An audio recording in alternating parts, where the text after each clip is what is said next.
Hello YouTube, back tonight with a earthquake update occurring today, the 11th of March 2013 at 12:32 at the epicenter.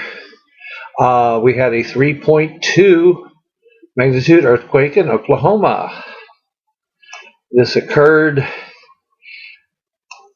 5 miles south-southwest of Boley, Oklahoma, 22 miles east-northeast of Shawnee, Oklahoma, at a depth of 4 kilometers.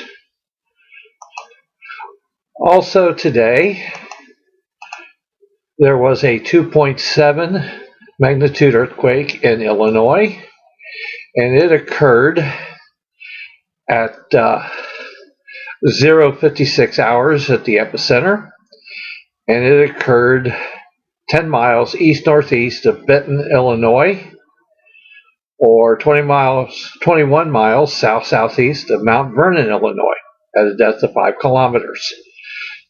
That is our update for today, the 11th of March, 2013.